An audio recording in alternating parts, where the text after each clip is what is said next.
La vida nunca se vuelve insoportable por las circunstancias, lo hace solo por falta de significado y propósito. Viktor Frankl. ¿Qué es lo que hace que el ser humano, incluso en medio de las peores circunstancias para la vida, en medio de la total carencia de alimentos, en medio de jornadas de trabajo que son tortuosas, en medio de constantes humillaciones y exposición a condiciones climáticas durísimas, pueda encontrar la fuerza para seguir luchando por su vida? Porque en condiciones como esas era mucho más fácil darse por vencido.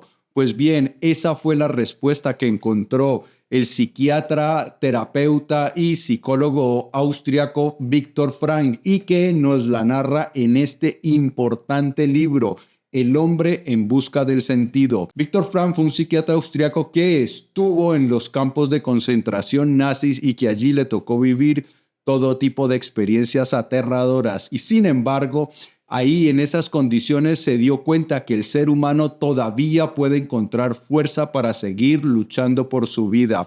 ¿En qué consiste? ¿Cómo se encuentra eso? Pues bien, en este episodio de las Notas del Aprendiz vamos a hablar de las respuestas valiosísimas que encontró Viktor Frankl. Vamos a hablar de la importancia del sentido de la vida, de la importancia del propósito y cómo podemos nosotros aplicarlo en nuestra vida para llegar a ser nuestra más extraordinaria versión y poder vivir la vida más extraordinaria posible. Porque imagínate tú que si a estas personas que vivían en esas condiciones tan deplorables, el sentido y el propósito les proporcionó esa fuerza para soportar todo lo que soportaron, a ti que tienes condiciones mucho mejores, te puede también aportar una gran energía para que hagas realidad todos tus sueños. Porque, escúchame bien, tú que eres filósofo no naciste para vivir. No.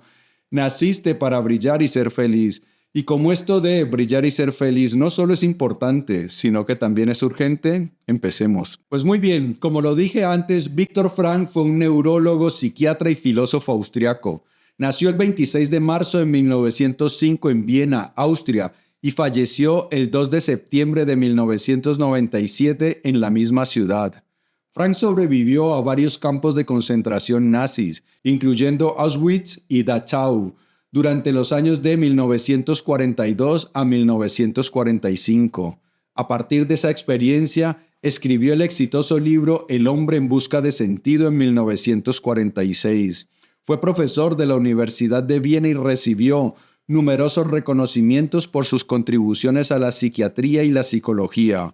Publicó más de 20 libros y continuó enseñando hasta casi los 85 años de edad. El hombre en busca del sentido es considerado por muchas personas como uno de los libros más importantes de la historia de la humanidad, y es sencillamente porque es un libro que resuelve cómo podemos encontrarle sentido a la vida.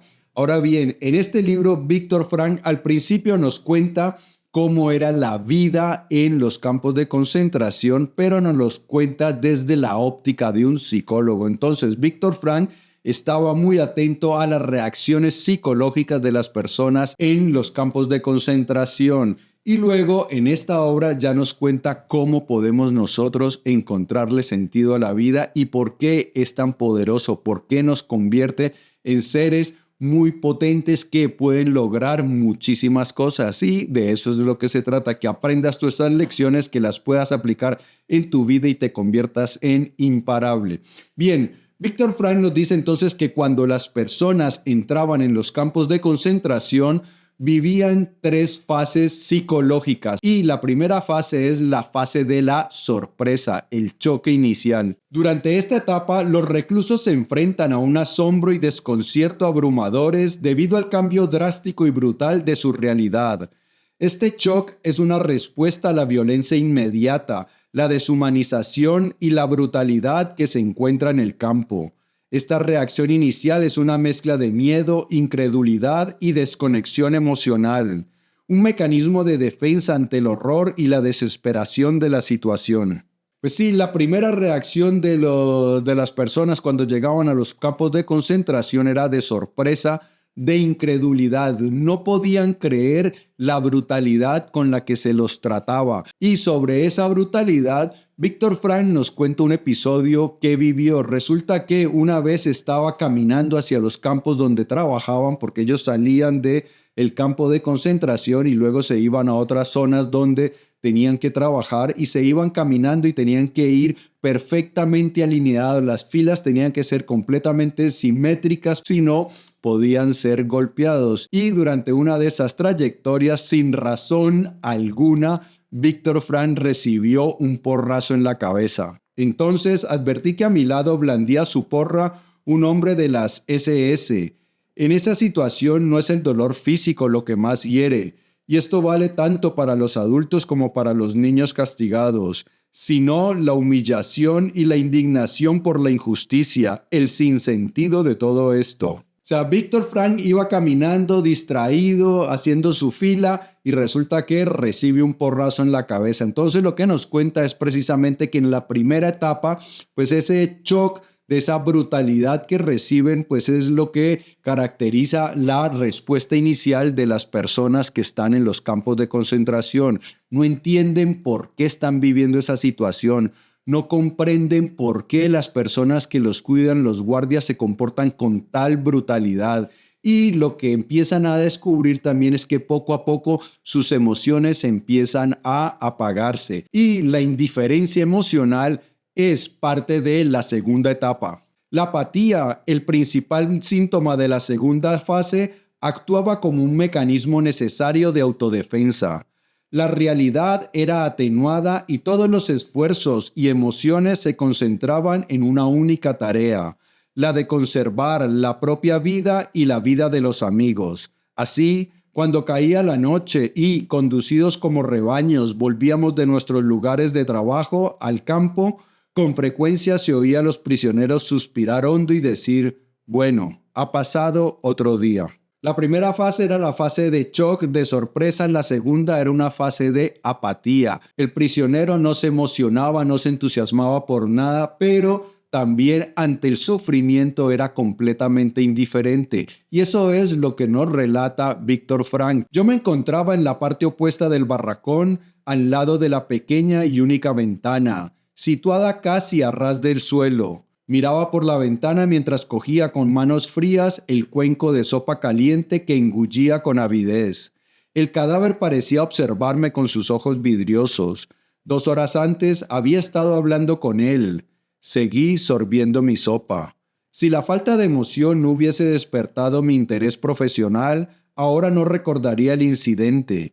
En aquel momento no me suscitó ningún sentimiento. En la mayoría de los reclusos, la reducción a los instintos más básicos y el continuo esfuerzo concentrado en salvar el pellejo llevaba a despreciar todo lo que lo apartara de ese único objetivo. Esto explica la absoluta falta de sentimientos con la que el prisionero solía considerar los acontecimientos. Pues sí, resulta que ya en la segunda fase los presos lo único que querían era conservar su vida y tenían una desconexión emocional ante todo. Lo que nos acaba de contar Víctor Frank es que él estaba tomando su sopa ya en el barracón donde dormían y al lado había una persona que se había muerto. Y nos cuenta que hace 2 horas había estado hablando con esa persona, sin embargo falleció en ese transcurso de las 2 horas y no le importó. Siguió con la persona ahí al lado tomando su sopa como si nada hubiera pasado. Pero eso era un mecanismo de autodefensa que desarrollaban los presos en los campos de concentración, porque pues tú imagínate que en esas condiciones tan duras tú estás lleno de drama, que todo te afecta, ¿no? Las personas se tenían que volver insensibles. Cualquier cosa que pasaba, incluso podían golpear a alguno de sus compañeros o golpear a otras personas. O resulta que llegaban con listas de personas que iban ya a ser ejecutadas y si ellos no estaban ahí o uno de sus más cercanos amigos no estaba en la lista, pues simplemente se encogían de hombros y no importaba. Todo eso como mecanismo de autodefensa. Ahora bien, durante esta segunda etapa, que era la etapa en la que más permanecían, la etapa psicológica en la que más permanecían durante los campos de concentración, pasaban otras cosas. Y una de las cosas características que les ocurría es que los sueños que tenían las personas por la noche eran muy particulares. Los deseos y aspiraciones se manifestaban claramente en los sueños. ¿Con qué soñaban los prisioneros más a menudo? Soñaban con pan, pasteles, cigarrillos y un buen baño de agua caliente.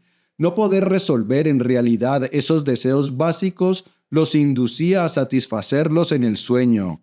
Que esto fuera psicológicamente beneficioso o no es otra cuestión. Al despertar, el soñador volvía a la realidad y debía sobreponerse al terrible contraste entre el lager, que era como se denominaban los campos de concentración, y su sueño. Es más, Víctor Frank una vez cuenta que había un compañero que estaba al lado y claramente estaba soñando y parecía que tenía una pesadilla.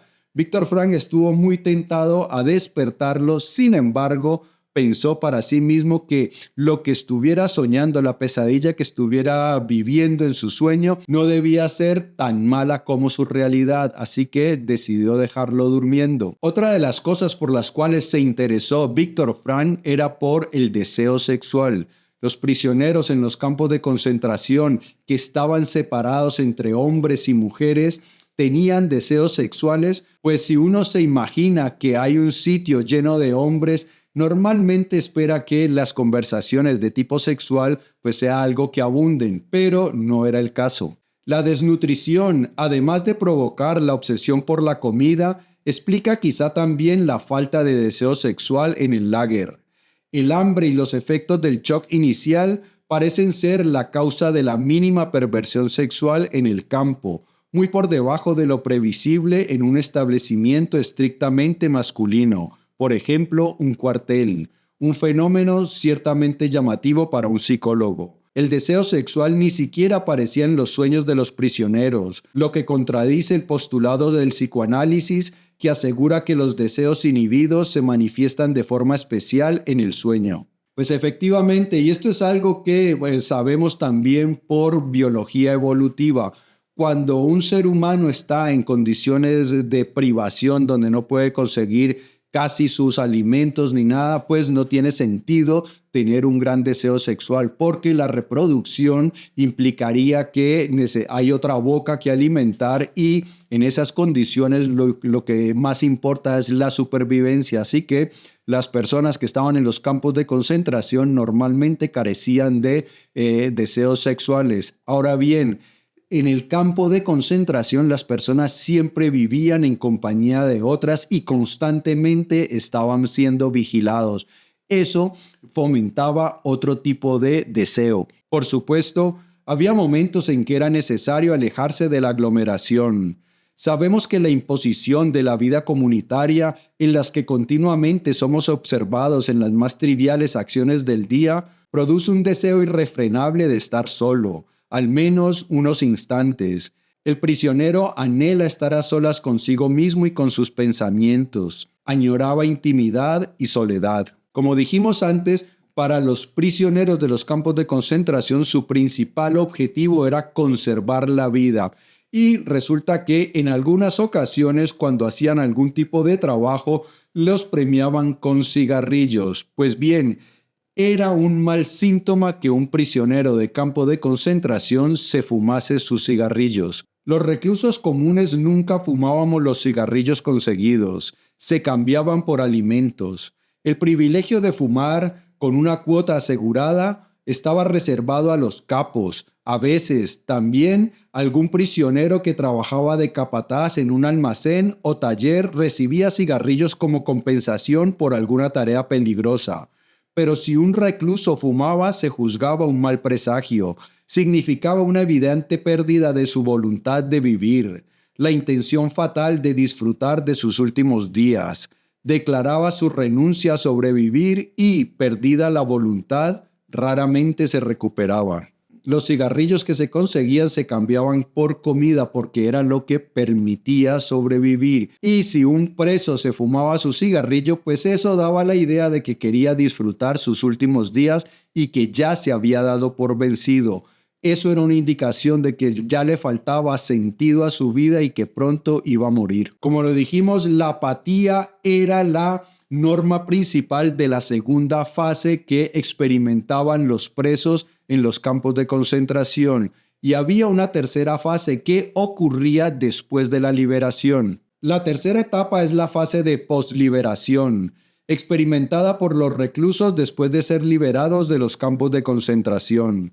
Esta etapa está marcada por una mezcla compleja de emociones. Incluye el alivio y la alegría de la liberación, pero también el trauma y la dificultad de procesar y reintegrarse en la vida normal fuera del campo.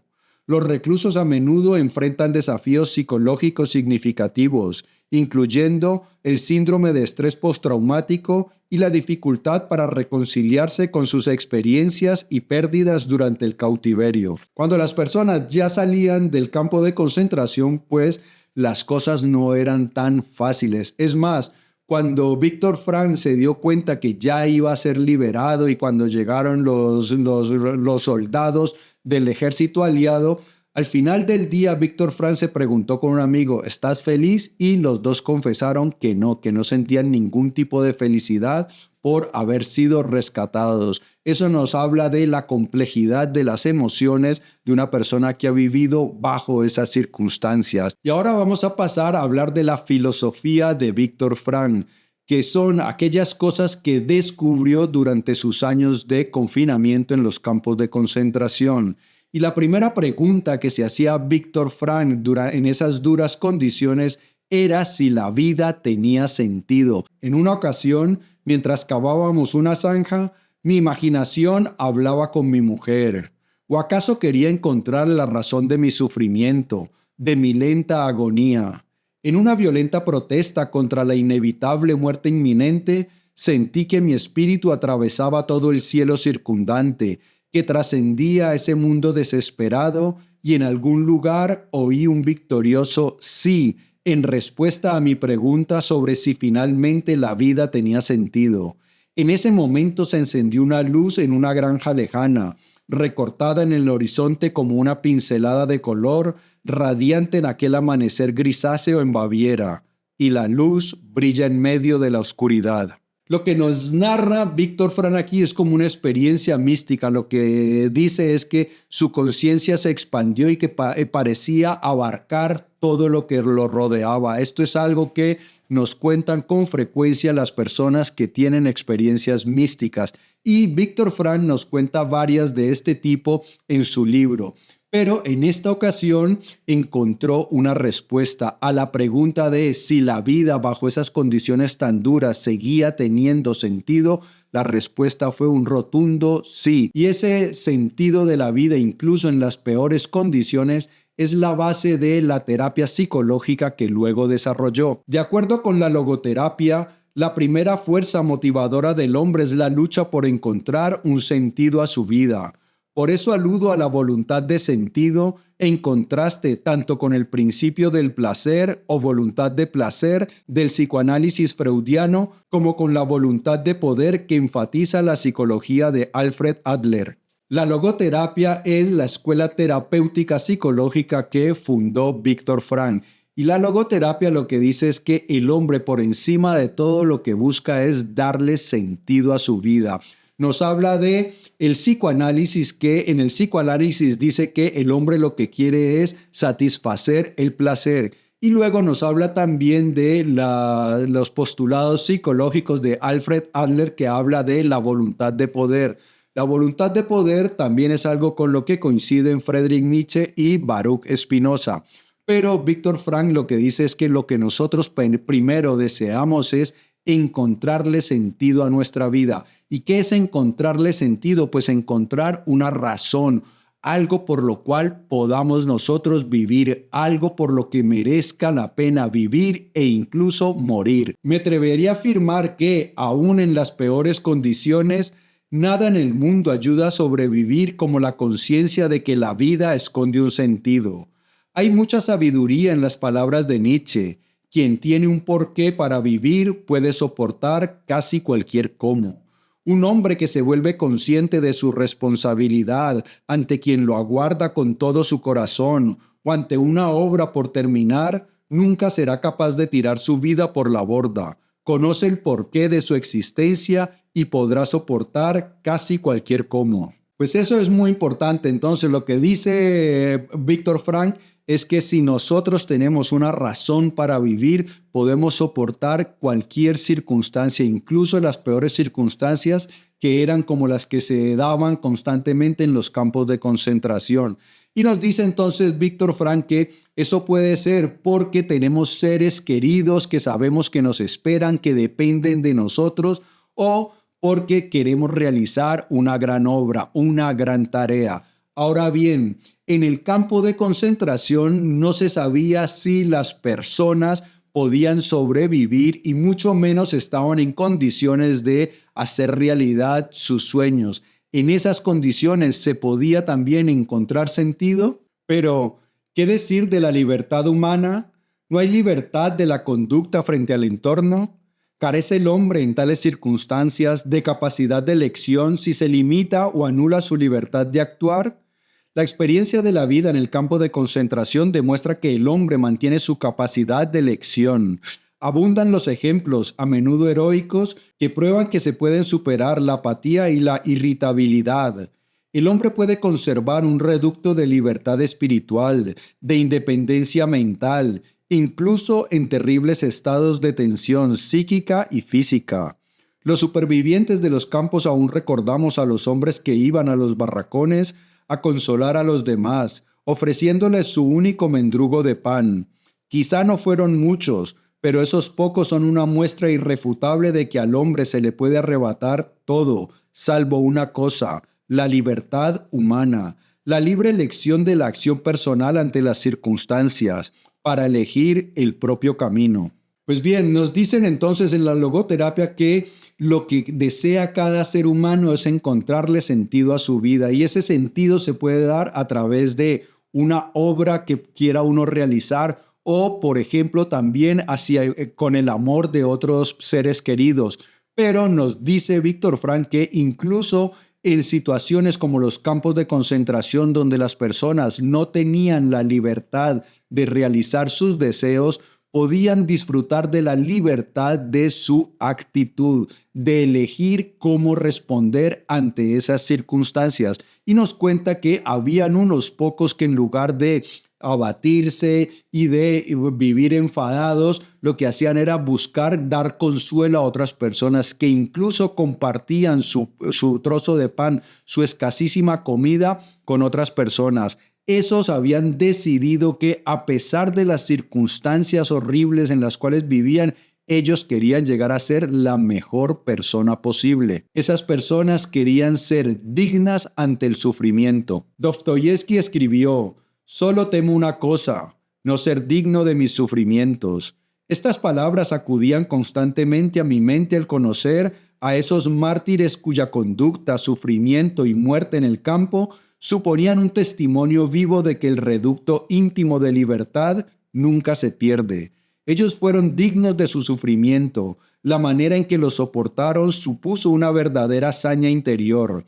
Precisamente esa libertad interior que nadie puede arrebatar confiere a la vida intención y sentido. Estas personas entonces lo que entendieron es que aunque no podían realizar sus sueños, no podían realizar su propósito, tenían ante sí una tarea muy importante. Tenían que sufrir, y entonces el propósito, el sentido que le dieron a su vida era sufrir con dignidad. Cuando un hombre descubre que su destino es sufrir, ha de aceptarlo, porque el sufrimiento se convierte en su única y singular tarea. Es más, tendrá que llegar a la conciencia de que ese destino doloroso le otorga el valor de una persona única e irrepetible. Nadie puede redimirlo de su sufrimiento ni sufrir por él. Sin embargo, es en su actitud frente al dolor donde reside la posibilidad de conseguir un logro excepcional. Y esto aplica para muchas otras circunstancias en nuestra vida.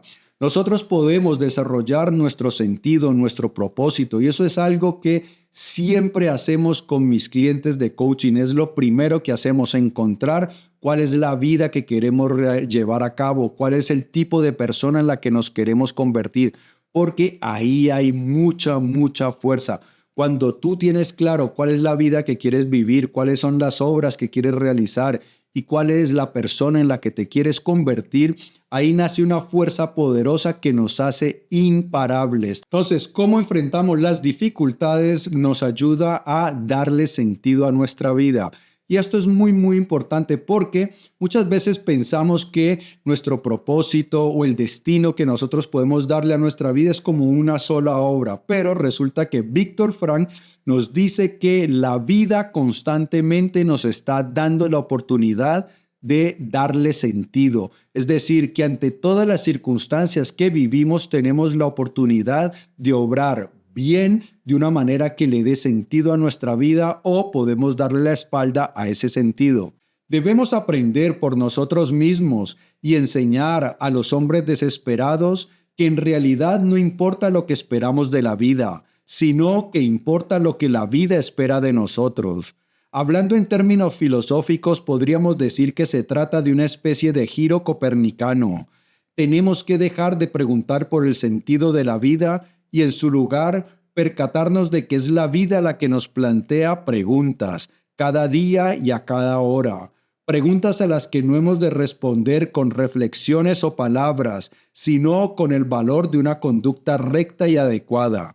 En última instancia, vivir significa asumir la responsabilidad de encontrar la respuesta correcta a las cuestiones que la vida plantea, cumpliendo la obligación que nos asigna. Pues nos dice Viktor Frankl que el sentido de la vida o el propósito no es algo único, sino que es algo que puede estar constantemente cambiando. Entonces nosotros podemos decir, no, yo tengo esta tarea que cumplir y tengo este objetivo y eso le da sentido a mi vida, pero por alguna circunstancia eso puede cambiar y entonces nos vemos nosotros en la necesidad de reevaluar ese sentido. Y lo que nos dice Viktor Frankl es que las mismas circunstancias lo que demandan de nosotros es la mejor respuesta, que si nosotros nos proponemos actuar de la mejor manera ante cada circunstancia que la vida nos presenta, pues de esa manera le vamos a dar sentido a nuestra vida y vamos a poder vivir plenamente. Puede ser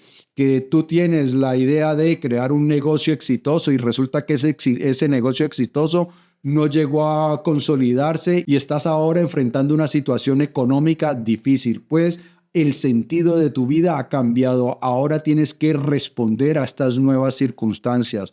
Puede ser que querías llevar a cabo una obra artística, escribir un libro, pero en este momento tienes que enfrentar la enfermedad. Pues el sentido de tu vida ha cambiado y cómo enfrentas la enfermedad, la actitud con la que te enfrentas a ella, pues determina tu sentido de vivir. Y ese sentido de la vida se convierte en una fuerza poderosísima. Y esto nos lleva a la conclusión de que el ser humano, para vivir bien, para vivir plenamente, no necesita que su vida sea fácil. Incluso en circunstancias difíciles, el hombre puede encontrar sentido a su vida y vivir plenamente. Lo anterior confirma que la salud psíquica necesita cierto grado de tensión interior. La tensión existente entre lo que se ha logrado y lo que falta por lograr, o la distancia entre lo que uno es y lo que debería llegar a ser. Esta tensión es inherente al ser humano y, por tanto, indispensable para el bienestar emocional. No hay que preocuparse, pues, al confrontar al hombre con el sentido de su existencia. Únicamente así despertamos la voluntad de sentido del estado de latencia. Considero erróneo y peligroso para el bienestar dar por supuesto que el hombre necesita, ante todo, equilibrio interior o, como se denomina en biología, homeostasis, un estado sin tensiones, en equilibrio biológico interno. Lo que el hombre necesita no es vivir sin tensión, sino esforzarse y luchar por una meta que merezca la pena. Vivir sin tensión a cualquier precio no es un proceder psicohigiénico. Beneficia más sentir la urgencia de un deber o la urgencia de una misión por cumplir. Así que vivir una vida tranquila, una vida cómoda, no es tan satisfactorio como vivir una vida de esfuerzo. Y esto es algo, como lo dije antes, que siempre hacemos con mis clientes porque es algo que por mi experiencia sé que es cierto. La vida se vive mejor cuando tú tienes logros, cuando tienes deseos y te esfuerzas arduamente por hacerlo realidad. Una vida relajada, una vida fácil, una vida en la que no sabes de qué eres capaz, no es una vida que merezca ser vivida. La mejor vida posible es esforzarnos mucho por hacer realidad aquello que realmente deseamos hacer realidad. Y si esto es algo que resuena contigo y quieres vivir una vida esforzada, una vida ardua, abajo en la descripción te dejo un enlace para que le eches un vistazo a mi programa de coaching Potencial Infinito. Utilizaremos todas estas herramientas para convertirte en tu versión más poderosa y que haga realidad la vida de tus sueños. Ahora bien, la falta de un anhelo, de un propósito, de una meta que lograr, también era devastador para los prisioneros. El prisionero que perdía la fe en el futuro, en su futuro, estaba condenado. Con la quiebra de la esperanza faltaba, asimismo, la fuerza del asidero espiritual. Se abandonaba y decaía y se convertía en un sujeto aniquilado, física y mentalmente. Normalmente se producía de repente, con una crisis cuyos síntomas reconocían los reclusos experimentados. Todos temíamos esa crisis, no por nosotros mismos, pues entonces ya no tendría importancia, sino por nuestros amigos. Comenzaba cuando el prisionero se negaba a levantarse, a lavarse, a vestirse y a salir del barracón a la hora de formar. Entonces ya no había nada que hacer. Ni las súplicas, ni los golpes, ni las amenazas surtían ningún efecto. El prisionero se limitaba a quedarse en su lugar, sin apenas moverse. Sencillamente se daba por vencido. Permanecía allí, tendido sobre sus propios excrementos, ya que nada le importaba. Y eso pasa cuando nosotros perdemos sentido a la vida, cuando no encontramos una razón para vivir, pues la vida se vuelve apatía, muchas veces bajamos los brazos y empezamos a marchitarnos. Entonces, pues si nosotros queremos realmente vivir una vida plena, si queremos descubrir de todo lo que somos capaces, es muy importante que le demos sentido a nuestra vida, que tengamos nuestro propósito y que respondamos con acciones hacia ese propósito, que nos esforcemos por hacer realidad esa gran obra que estamos destinados a realizar y de esta manera podremos vivir vidas plenas y felices. Amigo mío, si este episodio te ha gustado, dale por favor dedito arriba. Te invito a que lo compartas para que me ayudes a que hagamos viral la sabiduría y nos vemos pronto, campeón. Chao.